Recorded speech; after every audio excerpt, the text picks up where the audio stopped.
Magandang araw sa inyo. Ang pinag-aaralan natin ay patungkol sa church. Yung una ay tinalakay natin patungkol sa church. At ang church, kita natin na ito ay visible o tinatawag na dapat ay naandun ang presensya ng tao. Hindi lang yon, mayroon siyang tinatawag na certain place o may lugar. Yung iglesia sa Corinto, yung mga iglesia sa Colossians, sa Thessalonians, merong lugar at merong oras na ginaganap yung tinatawag na church. Pag sinabing church, pag sinabing iglesia, ito ay kalipunan ng mga tao. Kaya, yung letter A, pinag-aralan natin, hindi po pwede yung tinatawag na universal church. Ano ba ang ibig sabihin ng universal church? Sasabihin mong isang church, yung tao dito sa Pilipinas, at yung tao doon sa Amerika. Halimbawa, yung mga tao nagkakatipon dito sa Pilipinas, tapos sasabihin mong church din, kasama din yung nagtitipon doon sa Amerika. Magkahiwala yun. Kasi ang kanilang lugar, unang-una ay magkahiwalay. Pangalawa, wala silang tinatawag na communication.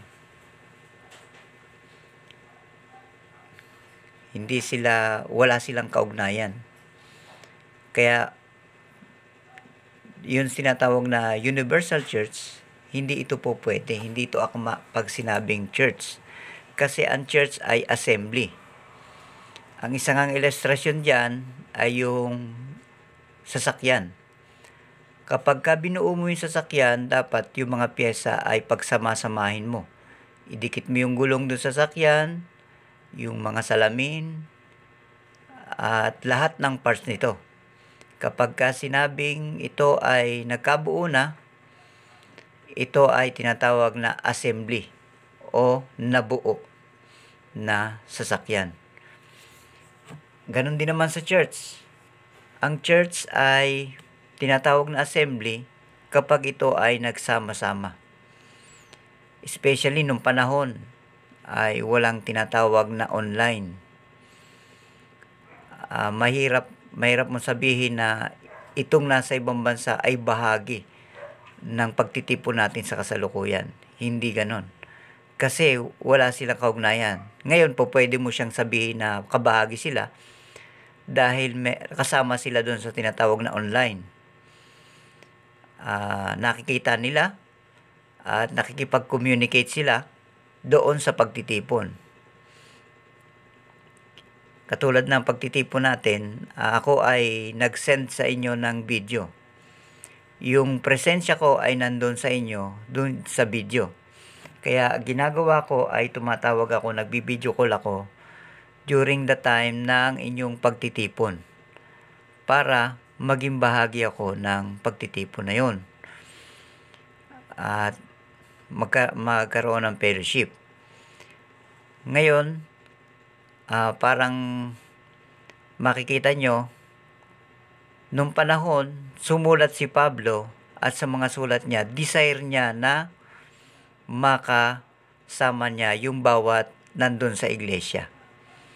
Kaya, pag sinabing iglesia, ang tinutukoy dito ay yung pagsasama-sama ng mga mananampalataya.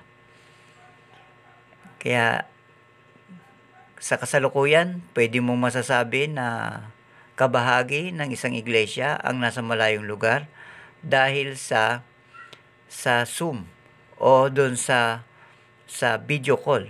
Pwede yon. Pero nung panahon, hindi nila ito alam. walang ganyan na sitwasyon ng panahon. Kaya si Pablo, talagang ang kanyang idea, kung titingnan mo, babalikan mo yung idea ni Pablo, ang iglesia ay merong lugar, merong oras ng pagtitipon, at merong panahon na naandun sa lugar na yun. Ngayon, nasa letter B na tayo. Ano ang letter B? Ang letter B, sabi nito, an assembly must be visible.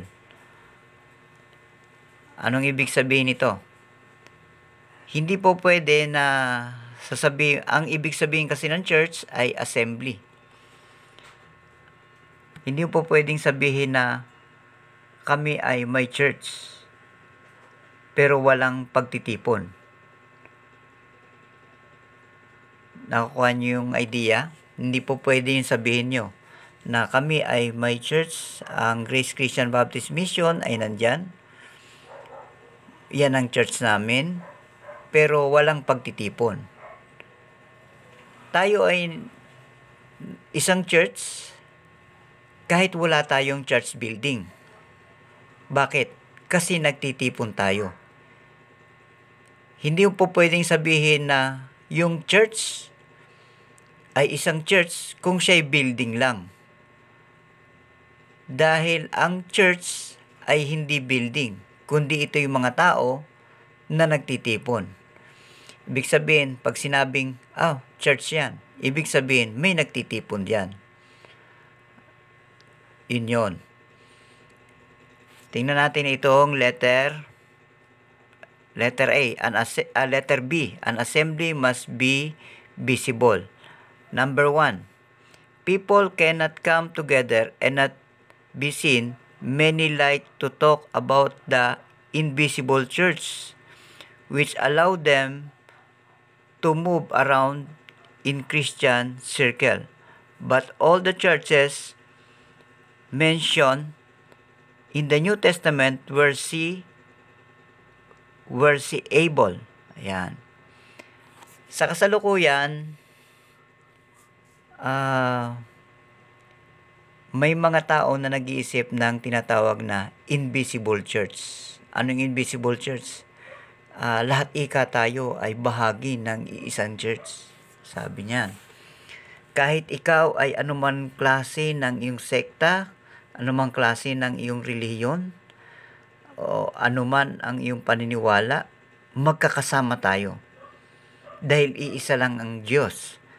Iisang church lang tayo. Hindi yun totoo. Kasi ang church ay merong isang pagtitipon. Dapat visible na nagsama-sama kayo. Nagsasama-sama kayo.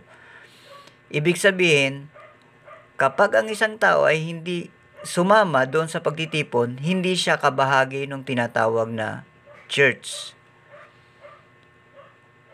Sino ang nagiging bahagi ng church? Yung mga taong nagtitipon doon. Ganon. Kaya makikita natin na dapat ay visible. Yung mga tao na naandun sa church. Pag patungkol naman sa salvation, wala naman itong kaugnayan dun sa salvation. Bakit? Ang mga tao, oras na sumampalataya sa Panginoong Hesus, ay sila ay niligtas ng Panginoong Hesus sa kanyang biyaya. Maaring hindi sila bahagi ng church. Sino sila? Sila ay bahagi ng tinatawag na children of God. Ang tawag dyan ay children of God. Pag sinabing children of God, kasama siya sa mga anak ng Diyos. Pag sinabing mga anak ng Diyos, sila ang mga sumampalataya sa Panginoong Hesus bilang tagapagligtas. Sa Bible, pag tiningnan mo yung John 1:12, binigyan sila ng kapangyarihan o authority to become the sons of God. Yan sabi sa John 1:12. Kaya lahat ay tinatawag na children of God. Ngayon, ang sasabihin ng iba, bay, anak din ako ng Diyos. Tama. Lahat tayo ay anak ng Diyos. Maging hindi ka sumampalataya. Pero, ang sinasabi ng Biblia, kapag ikaw ay sumampalataya sa Panginoong Hesus, sabi sa John 1:12, ikaw ay may authority na anak ng Diyos. Ano ba ay yung authority? Importante ba yon? Importante yon kasi ikaw ay tagapagmana ni Kristo. Tagapagmana ka. Ngayon, makikita mo na ang lahat ng tao ay pwedeng i-claim na nanggaling sa Diyos at anak ng Diyos. Pero wala silang authority na maging bahagi ng kaharian ng Panginoong Hesus kung hindi siya sumampalataya sa Panginoong Hesus. Pinapaliwanag natin yan na sa simpleng pamamaraan ng kapaliwanagan. Paano ka isasama ng Panginoong Hesus sa kanyang kaharian kung hindi mo naman siya pinaniniwalaan? Ganon yun. Ganon ang simpleng kapaliwanagan sa hindi pagsampalataya sa Panginoong Hesus. Kasi siyempre, ang isasama ng Panginoong Hesus sa kanyang kaharian ay yung mga taong sumampalataya sa kanya. Kaya lahat ay anak ng Diyos, pero hindi lahat ay magiging bahagi ng kaharian ng Panginoong Hesus. Yun lang sumampalataya. Yun ang tinatawag na children of God. Pero pagdating sa church, may specific na church. Kasi ang church ay assembly. Pag sinabing assembly, ito yung mga bumubuo. Kapag ikaw ay naandoon sa pagtitipon, ikaw ay bahagi ng church. Kung hindi ka naandoon sa pagtitipon, hindi ka bahagi ng church, hindi ka bahagi ng assembly. Yung letter A, pinaliwanag na kaparis ng isang sasakyan na binuo. Yung gulong, yung mga tornilyo, kapag kasi ay nabuo na, ang tawag dyan assembly. Assembly ng isang uri ng sasakyan. Halimbawa ay Toyota. Halimbawa ay Mitsubishi. Assembly siya ng sasakyan. Ganon din naman, assembly tayo ng church ng Panginoong Hesus. Kaya napaka-importante ang tinatawag na church. Na naandun ka sa tinatawag na pagtitipon. Bakit? Kabahagi ka nung pagtitipon na yon. Sa pangalawa, tingnan natin ang Philippians chapter 1 verse 27. Philippians chapter 1 verse 27.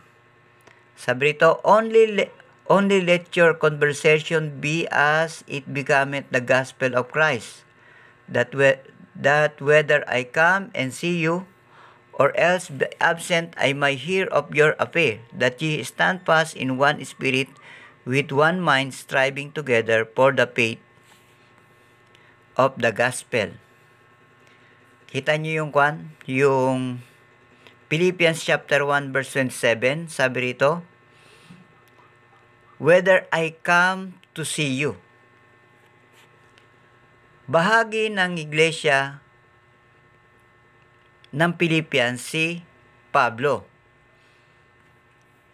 Subalit, hangad ni Pablo na pumunta mismo doon sa Philippians para makita sila. Kasi bakit?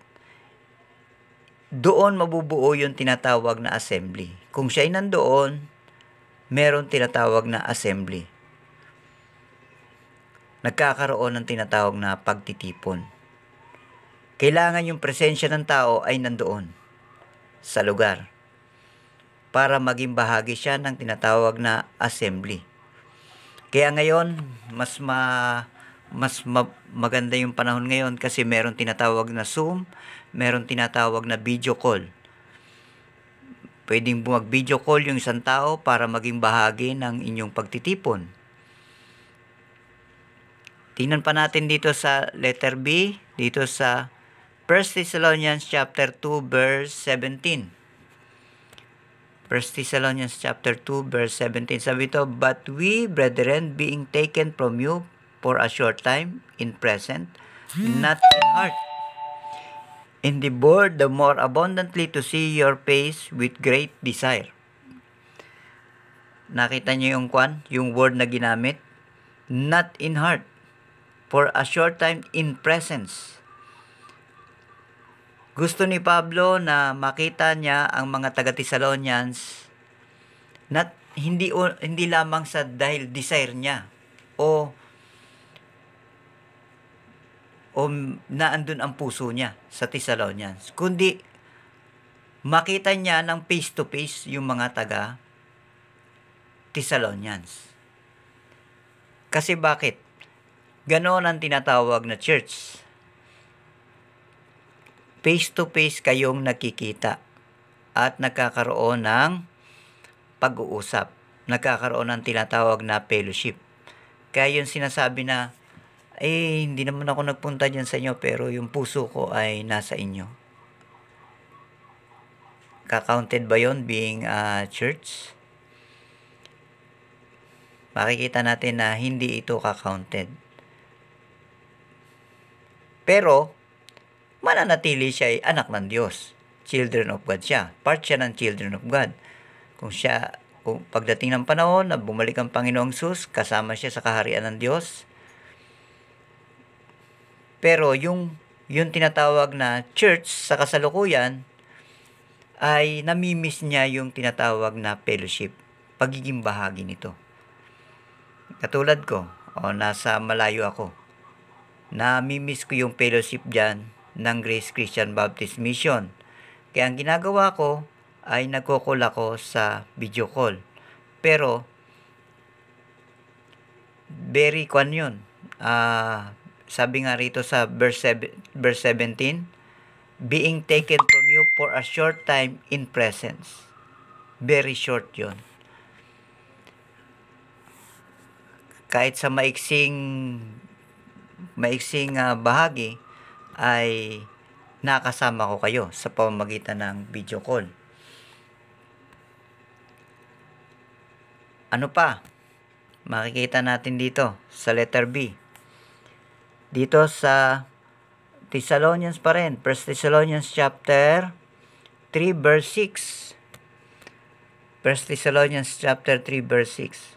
But now when Timotheus came from you unto us and brought us good tidings of your faith and charity, and that ye have good remembrance of us always, desiring greatly to see us, as we also to see you. Yan. Makita nyo si Timotheus, si Timothy. Hinangad niya na makita sila Pablo. At isinare niya kila Pablo yung nangyayari sa Thessalonians. At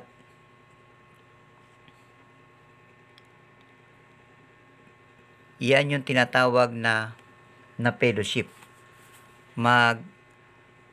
Magkakakita-kita, magkakaroon ng fellowship, magkakaroon ng pag-uusap, magkakaroon ng sharing time, magkakaroon ng awitan.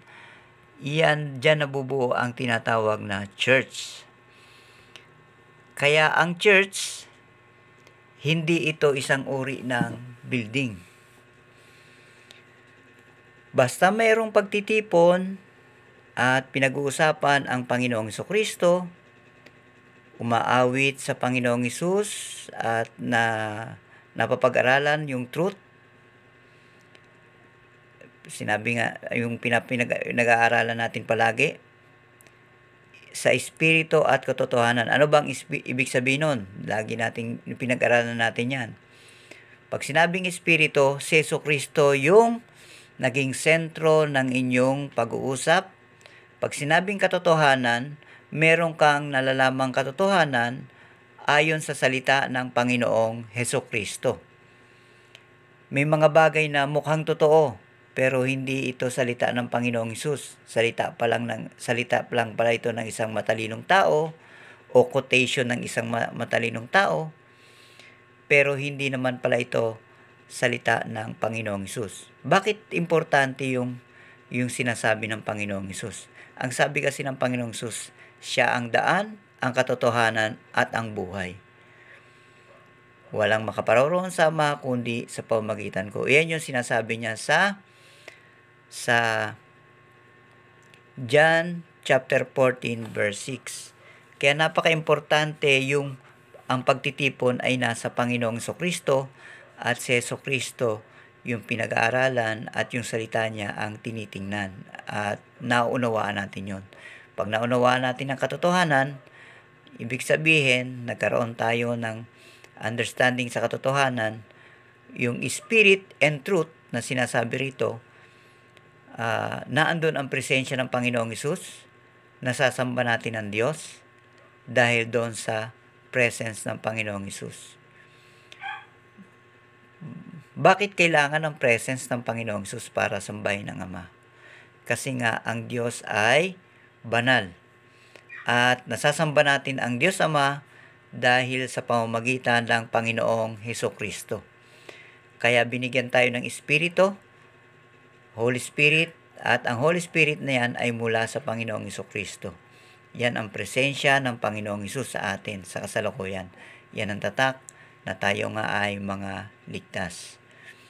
Kaya makikita natin na ang church ay iyan ay visible. Hindi iyan isang building, kundi mga taong nagtitipon-tipon at nag-aaral patungkol sa Panginoong Hesus, nakakaunawa ng katotohanan, at nagpupuri sa Diyos sa pamamagitan ng Panginoong Hesukristo. Yan ang church. Kaya dapat maunawaan natin na ang building ay secondary lang. Ang pinaka-importante ay yung relationship sa Panginoong Hesukristo. At dapat ang pagtitipon, ang sentro ay ang Panginoong Hesukristo. Pinag-aralan natin nung ako'y nandyan. Kaya ito tinatawag na Church ng Panginoong Hesukristo. Sabi ng Panginoong Hesus, "Upon this rock I will build my church." Yung rock na yon ay walang iba yun kundi ang Panginoong Hesus, na siya yung pinakang pundasyon ng church. Tayo ay mga rock din, pero mga stone na itinayo doon sa big rock na walang iba kundi ang Panginoong Hesukristo. Ang Panginoong Hesukristo ang siyang pundasyon. Ibig sabihin, kung wala ang Panginoong Hesus, hindi mabubuo ang church. Kaya sa pagtitipon, importante na ang sentro ng pagtitipon ay walang iba kundi ang Panginoong Hesukristo. Kaya makikilala natin ang isang totoong church dahil ang pagtitipon, ang sentro ay ang Panginoong Hesukristo. At dahil sa sentro ang Panginoong Hesukristo, naroon ang kanyang Espiritu, ang kanyang presensya, and then, hindi lamang yon, dahil sa pinag-aaralan mo ang Panginoong Hesukristo, nalalaman mo ang katotohanan, at sa pamamagitan nun, makikita mo na nasasamba mo ang Diyos sa Espiritu at katotohanan. Dahil sa pamamagitan ng Panginoong Hesus, ang pagtitipon at ang katotohanan ang inyong pinagtitipunan. Yun ang totoong church. Kung may tanong kayo ay message nyo lamang sa ating GC para pag-usapan natin sa susunod. Sa susunod ay papag-aralan natin ang letter C. Ang letter C ay an assembly must be organized. An assembly must be organized. Ngayon pinag-aralan natin as assembly must be visible. Kailangan nakikita yung pagtitipon. Hindi yung church kami dyan. Wala naman nakikitang nagtitipon. Ibig sabihin ay maaaring ang tinutukoy niya ay yung building lang. Church namin yan. Building lang yung tinutukoy niya. Hindi iyon ang tinutukoy ng Panginoong Hesus na I will build my church. Hindi building, hindi mga bato o yero ang tinutukoy ng Panginoong Hesus. Pag sinabing I will build my church, even the gate of hell shall not prevail against it, yung sinabi ng Panginoon Kristo, Ang tinutukoy niya ay hindi ang mga bato o yero, kundi mga tao na itinatayo niya na mayroong pananampalataya sa Kanya. At siya ang nagiging sentro ng bawat pagtitipon. Okay, magandang araw sa inyo. Sana ay naintindihan nyo ang ating pag-aaral patungkol sa church. Church is a visible assembly. Ang iglesia ay nakikitang pagtitipon ng mga mananampalataya ng Panginoong Hesus. Magandang araw. I-send nyo na lang yung tanong nyo sa GC para mapag-usapan natin. Thank you sa inyo.